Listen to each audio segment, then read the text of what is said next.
Okay, here we go. This is the Coastal Red Dragon. Now, a couple of things I'm going to talk about when we get into this here is I'm definitely going to talk about glazing some color and things like that. But this piece, more than several of the other paintings that I've done in this series, is really a landscape painting. And we get into, painting clouds, reflections in the water, and even dealing with some aerial perspective with the horizon line that I use in this.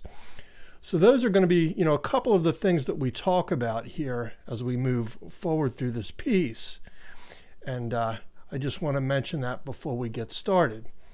I'd also like to take a minute just to thank all of my Patreons for making this possible. Without you guys and your interest in this stuff, we just couldn't do it. So I just want to say thank you again, and I'm glad that you all chosen to be here with us. So as I get started on these, as in many of my smaller pieces, I started this piece digitally. I did the sketch and the underdrawing in Photoshop and created I actually did a color sketch also, but before I start the painting, I change everything over to just a brown sepia tone monochromatic piece, and then print that out on archival photo rag paper using archival inks. Then mount that down I use matte medium for it, but you can use different types of binder there. And then I put a few extra coats of matte medium over that digital underpainting just to seal everything in, which just replaces a traditional underpainting. It really just moves the process along, since I've already done the drawing and a lot of the value work in Photoshop. I don't have to recreate that to start painting. So it just, again, it's a little bit of a time saver for me. So once I get that down, mounted down and all of that kind of stuff, then we really get into the meat and potatoes of this thing. So you can see that the first thing I did was just to put a real basic alizarin crimson glaze over the dragon itself. And it just gives it a little bit of a red color, just so that I could see that compared to the other colors that I was going to use in this piece. So even though the dragon is still just very minimal and just kind of blocked in, I can already see a little bit of the red there. So really I just start pecking away at these clouds. Now the clouds are something, I believe I used one of my photographs for the cloud formation. And I doctored that around a little in Photoshop to get, again, the composition that I was looking for, where I had sort of the edges of the clouds created in such a way that really what it does is set the dragon up to be seen and to really be the subject of the piece. Now in Photoshop, once I had the clouds arranged, I was able to duplicate that layer, flip it, and create the reflection by using that same altered piece of reference at that point. And I actually did the same thing with the dragon also. I drew the dragon, and then I duplicated that layer, flipped him down, around and everything so that he was acclimated the right way, squeezed it a little bit to create the perspective and things that you get in the reflection, and put all that kind of thing together. So it's kind of interesting in this piece because while there is a little bit of sky reference, there really isn't any water reference per se, or even the coastal horizon line that you see there is something that I just invented to give it the environment that I felt that this piece needed.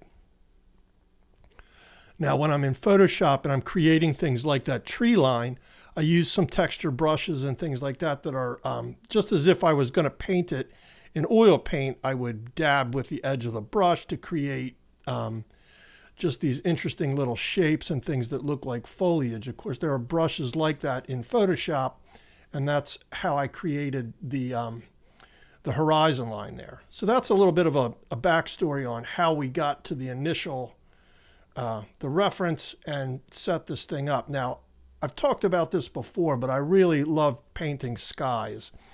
And I always enjoy painting clouds. So this is kind of something that it's a little of a Zen experience for me. I like to just sit back and I lay in the paint and sort of see how the clouds develop. A lot of times you can see right away whether the value or the colors are working, where the edges are, and where the detail needs to go. And of course, in this piece, as I mentioned, I'm really trying, obviously the detail is the dragon. So the clouds, I want to lay them in to have detail and have form and have the lighting, but still be soft enough that the dragon will project forward in the composition. Now, again, one of the things that makes a piece like this, where you're doing the water and the sky, and the water reflecting the sky, it really makes it kind of easy, is that you're really using the same palette for both the water and the sky, even though the water generally can be a little darker, just to separate the two planes a little bit. So I really just have one palette for, the entire background, except for the dragon, obviously, who's going to be a very chromatic red. So again, most of this first stage here is just covering the underpainting, getting a lot of this thing covered. You can see, and I've talked about in more depth, I've talked about the prep work on the underpainting and having to paint the edges and make sure everything's patched together. By the time I get done with this first pass in oil here, all of that's pretty much covered up, and we're really down into some, pretty quickly we have what looks like a final painting starting to develop here. So as I cover this up, I'm thinking about a couple of things. Obviously, the color is a big deal, and trying to keep the shape of the dragon so that it doesn't get muddied in the reflection. Now, the reflection of the dragon is a much simpler. It's a much simpler representation of the dragon than what the actual dragon is, of course. So that's something else to keep in mind. I don't, again, like everything else, I want the softness and the detail and the things in the clouds to set in the back, the water and the reflection to be next, and then the dragon, then to sit as that cherry on top with all of the detail that I can get into him. Now, this piece was 11 by 8.5, so it's not a big painting. So, detail, we're really going to get in here and noodle this guy a little bit on the detail. But as you can see now, I start to work on this, on the horizon line. I start to introduce some other colors that are not in the sky palette, which is sort of this neutral green blue. Everything is affected by aerial perspective, so it's pushed back a little bit. I wanted to stay away from keeping the clouds or the trees too blue like the clouds, but I also didn't want them as dark as the dragon, or even as dark as the dragon's reflection. So this color that I'm using here, this sort of muted gray-green color, is something that I was able to figure out after I had just the sky and the water laid in, because I could tell at that point the value that I was looking for those painted trees. Now, again, painting trees, there's a little bit of an abstract approach to them. Even though you are painting a subject, it's, we're really going for something that's organic and where you're not seeing a lot of pattern and rhythm in the brushstrokes of the trees. It should look organic and as though it's happening, more spontaneously than that. So as I do many times, I turn the piece in several directions and we'll work on it, on its side, upside down, different things like that. And what that does is it just helps the acclimation of the brush strokes change around a little bit so that everything doesn't feel like it's going in one direction. It really breaks that up and gives everything a more organic feel to it.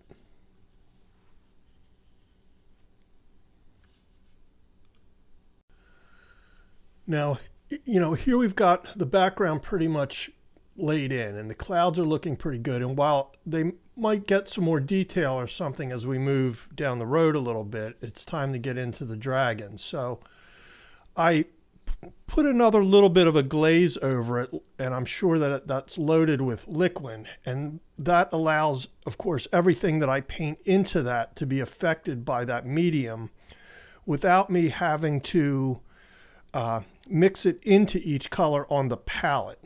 And I've talked about this before, but there's a couple things that does. One is that it ensures that the piece is going to be dry for the next sitting. By the time I start again the next time, this piece will be completely dry.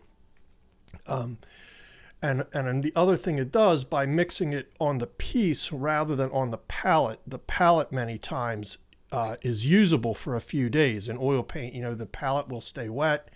So if you're mixing a bunch of colors, you get a little more mileage out of those rather than just a once and done shot. So that's a great time saver too.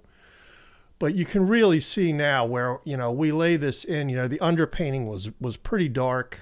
And I did that purposefully when I did the digital underpainting work, because I wanted to sort of chiaroscuro this out. I knew that I would just establish the lights, or the darks, and then paint in the lights. I wasn't sure at first. I was thinking that just the light would clip across the top of this wing and maybe not hit the lower portion of him as much. That changes a little bit as I work on him. I just start to finish him out a little more than I thought. But again, I really wanted to make sure that the color and the chroma, the saturation of the reds and the oranges in this wing were just about as strong as I could get them, using some of these colors right out of the tube, like a cad orange and a cad red together to get some of the highlights. Now, I even push it a little further once this is dry. So this is, again, the initial pass on this dragon.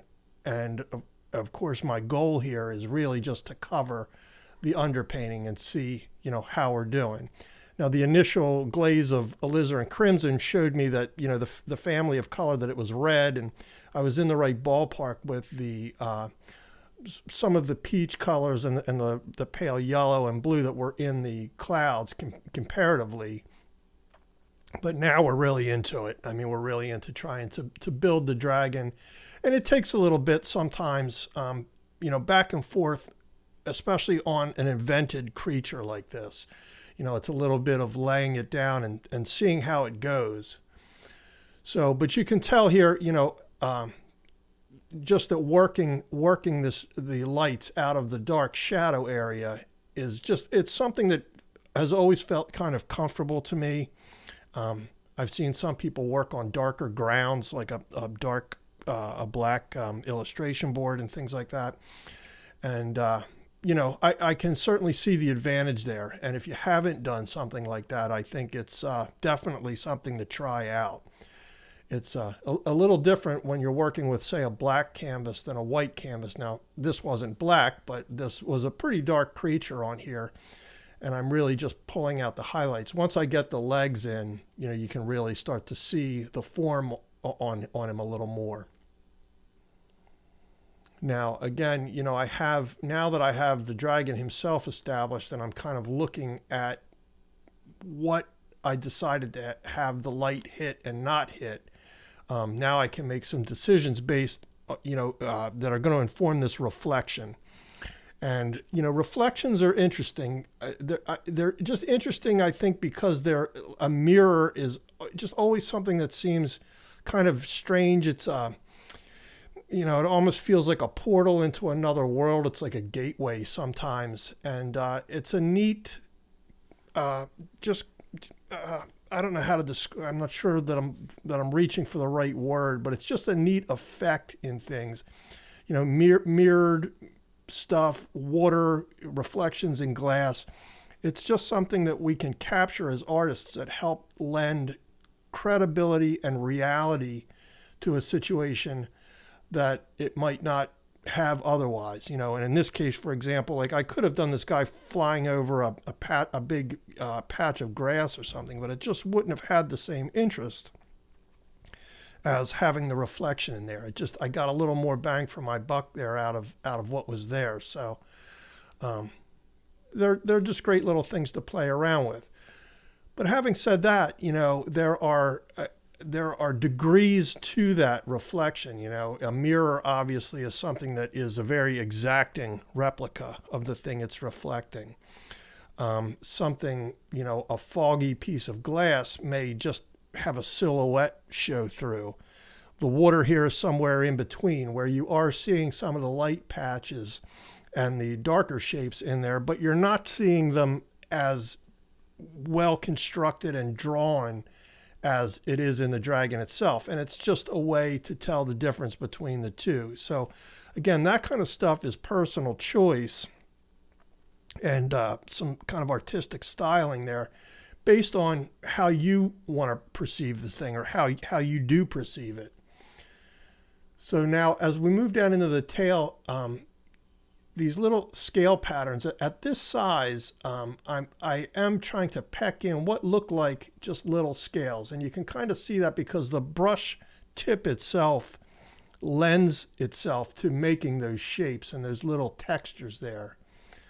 And of course, I move back and forth and I'll lay something in, and if I don't like it, I'll soften it a little bit more and then go back at it. But, my thoughts about this dragon, and I've mentioned this in other pieces, is that there is depth even within the dragon figure itself. And by that I mean, if you look at, say, the feet, the back foot on the dragon is a lighter red than the foot in the front. So there's a spatial relationship there. The same thing with the wings. The wing that's further away from us is lighter. We don't see the real darks in it as we do in the front wing. So we're really splitting hairs here, but this is where the rubber hits the road on this particular piece. And to me, it gives the creature a lot of depth and reality to consider these little things. They really do make a difference. Now I have this laid, and I'm pretty sure that the background is dry at this point. I probably did the background as one sitting and then started this dragon as another. But I'm able to get in here at this point and really start sharpening some of the edges. And the edges that separate the dragon from itself, meaning the back wing from the front wing, the back leg from the front leg, these are really some of the little details that you'll see when you look at the piece. The edge of the wing there, the little lit edge of the wing. And, if I'm in there with this kind of detail, generally that means the piece is moving forward, pretty much to my liking. So this guy I can't say that this piece really fought me at all. I've done a lot of these effects and red dragons in the past, so I had a lot of experience to draw on with this, or to draw from with this. But it's still a lot of fun to do these guys when they come together like this. But you can see now, as I'm in there working on the darks around the arm on the wing and some of the stuff, it's really little details here.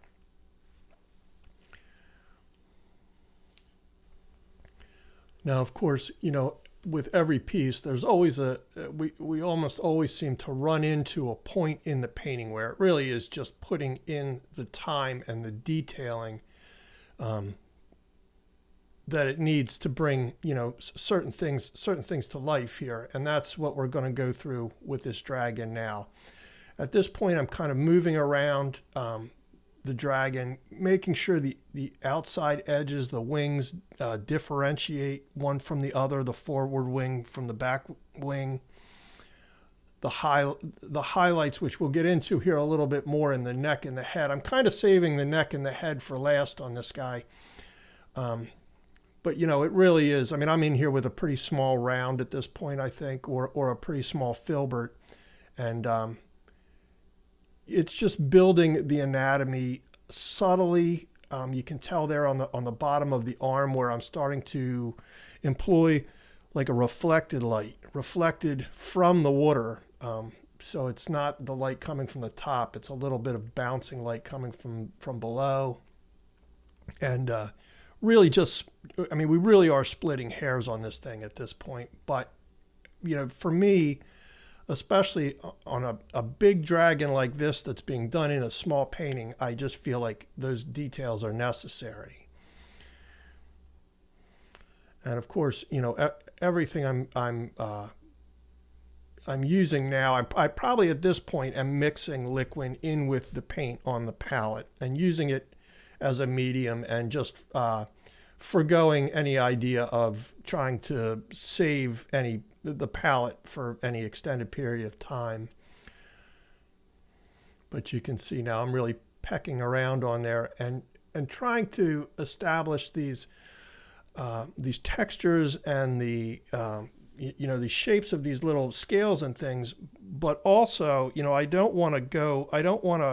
I'm really walking a tightrope with the color at this point because I don't want the highlights to go white. I don't want them to become desaturated. I like the very chromatic red, and it's not a real far cry on the value scale from what's in the shadow on this dragon and what's in the light. You can see the whole range of value, as this thing's sitting on its side here from, say, the shoulder up to the top of the wing. And while I will try and push them as far as I can, my working back and forth is usually because I will lay in a highlight or a dark, and just through the process of noodling it a little bit, it will get sort of beaten down, meaning that the highlight will get mixed in with the red or something like that. So then at the end, I'll go in and just try and reestablish those highlights or those darks a little bit more. And here you can see, working on the tail and this back foot, just pecking in a few of the darks, even though most of the information is already there. And of course, he has the lighter sort of either grayish brown underbelly. So we're starting to tweak that in there too.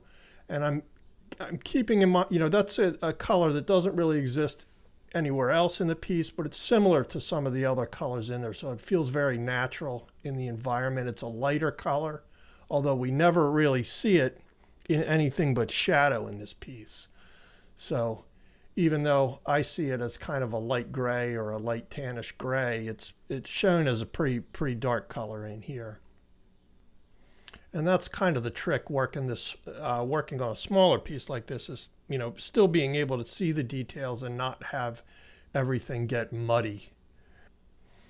Now, I would say that the tail, that back leg, and probably his neck are going to be the areas where we're going to see the texture of the scale pattern the most. Everywhere else, as it starts to fall in the shadows, our mind may fill in some of those blanks and we may just indicate little passages of texture and things. But that area, especially on the neck, and that's, I don't, that seems to be the case in a lot of dragon paintings. I guess that's because we sort of tend to want to focus on the head and the neck on a dragon. But that texture that I define there will be the thing that we kind of, in our mind fills in the gaps in the shadows and things. We see it in the lighted area. Let me see if I'm explaining this right. We see it in that lighted area and our mind kind of fills in the rest. So that's where I'm really deciding to say, hey, here's what's going on with the texture. In the other places, I'm gonna let that fall out a little bit. And of course, as always, I'm always flipping these things on their side. I probably work on a painting just as much in a different orientation than the way the viewers look at it as I do the way they do look at it. So it's something, but the piece sort of becomes a little abstract, I think, to the artist as you work on it. Now again here, and you can see that's a pretty small round that I'm using at this point. So I mean, it's kind of like doing surgery on the neck of this guy. You're in there pretty small, but there you can see the texture of that scale pattern coming down the neck. And even though I don't get into filling all that in the shadows, it just infers that it's there. Your mind fills in some of those gaps. And as I mentioned before, there's kind of there's a string of color with this dragon, but there's a shadow. There's about 2 or 3 values of shadow color to the red. And then there's about 2 or 3 colors of highlight, which goes into that orange and a little bit more into the yellow. And, one of the keys to making it appear as though, the light is hitting it and there is areas of shadow is not mixing those two, not mixing your highest highlight in the shadow with your darkest dark, making sure that these values are bracketed accordingly. And I'm sure that I go back in and, I know that I do for a fact that I go back in and punch the highlights even a little bit more on the wing. I probably wait until that's dry, especially because something like cad red or cad orange is such a dominant color that almost anything you mix into it is gonna mix with it almost instantly. So in order to really get some punch on top of that, I would let what's there dry first. Now you can see there I got some mess going around the face and this kind of thing. But again, there's nothing to be afraid of there. I mean, we can always correct these things.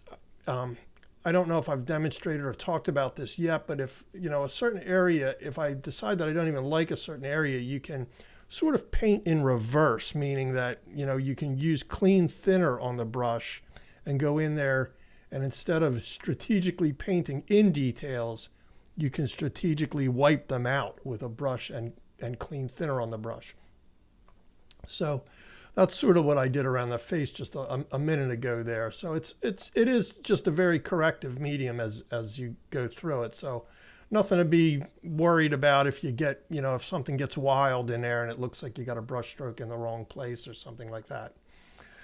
So now I have this dragon really pretty much in there, and I could tell that I could use a little more punch in the sky, just a little more value difference, meaning that everything was such a tint. It was so pastel-y that I wanted to push some of the darks a little more and the lights a little more too.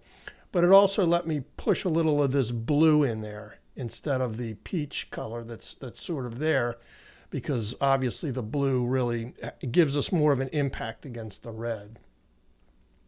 So now, this is a case with this sky where I'm not going to repaint the whole sky. I'm just going to get in here and glaze into it a few areas where I want these dark blues to appear. So, I mean, most of it I'm very happy with. I just want to push it a little bit more, just like I will the highlights on the dragon towards the end. But now that I have the dragon in there this much and have this much detail on him, I can really see what I couldn't see when I first laid this sky in, which is how far to push the value control and the saturation of these colors. I was sort of on autopilot at the beginning, and when you're first laying in a painting, you're on a little bit of blind faith. So, at this point, we're not really. It's not about faith anymore. We can see the thing in front of us, and it's all looking pretty good.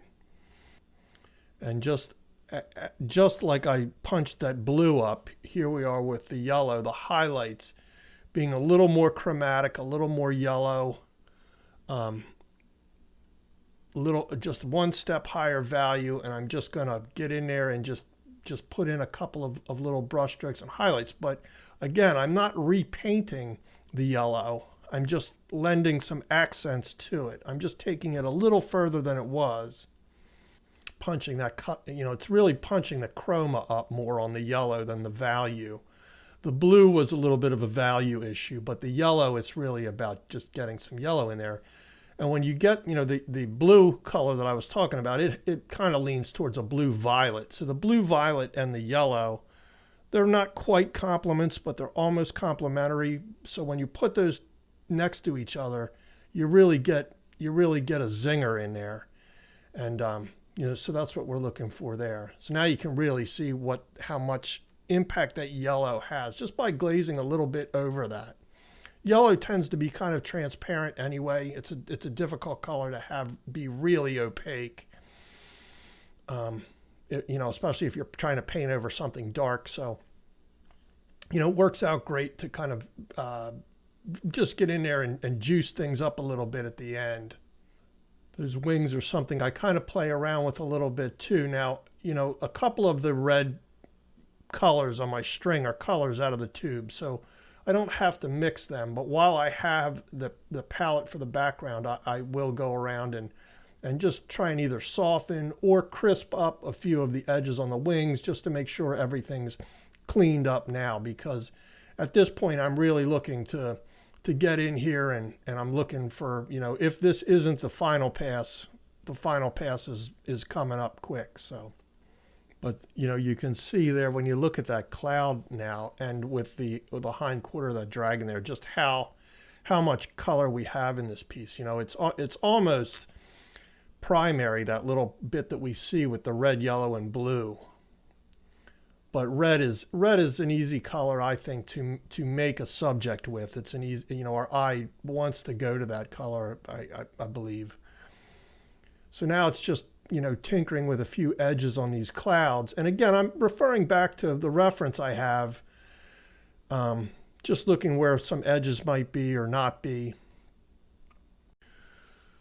Okay, so now here we get down into the reflection. And into the rendering of the reflection. We have the basic. You can see that we have sort of a basic. There's a shadow, for lack of a better term, and a light on what is painted in the dragon. So you kind of see, the top side of the dragon and the underneath. But the underneath, there's really not a bunch of information. Now, here I'm kind of laying in and then I wipe out. I originally was thinking that I would have sort of ripples in the water. I remember seeing a scene in Game of Thrones where the dragon was flying over the water and it was actually creating sort of a jet stream effect in the water and making a little wave even though it was flying above the water. I had two thoughts about that. I mean, I thought that was neat, but at the same time, I wasn't sure if the angle that I was painting this at was going to work, since the composition really is a very horizontal one. Everything, the dragon, the horizon line, and the reflection all are horizontal, so having these waves come in at this angle, I fought it for a little bit here, and I wasn't sure how I felt about it. I think it was a neat idea, but in the execution, I don't know that I was as happy with how this goes. So I just simplified it a little bit. And if you look at water and the little subtle waves that are in it, there's always, little dark sides and light sides to the little waves themselves. And that's essentially what I'm painting in, using some of the darker stuff on the palette from the sky. Now you can see there, I said that I didn't really like that, the angle there, and I just wipe it right out. Now again, what I'm painting over here, the initial lay-in on the water and the dragon is completely dry. So anything I do at this point, if I'm unhappy with it, I'm able to just take a rag to it and wipe it out pretty quickly. What I did decide to do was focus more on getting the reflection to look straight on correct and not fight the waves in the water so much. The waves in the water, it is water, which will have the ripples in it and things like that, which you can see that I start to detail here, but it's not going to be this big sort of the wake that like a boat would leave or something like that, which is what I was thinking originally. But I as I worked on it, I realized it was going to be too much for a couple of reasons. I just think it was going to be too dramatic an effect for something that had kind of a placid quality to it, this sort of peaceful scene. And I don't know if we showed it, but I'm pretty sure I went over those trees. I made just another quick pass over the trees to kind of sharpen up some of the detail in the background. But these little passages of highlight, that you see me pecking around with, sometimes they can be trial and error. They, even though I don't have the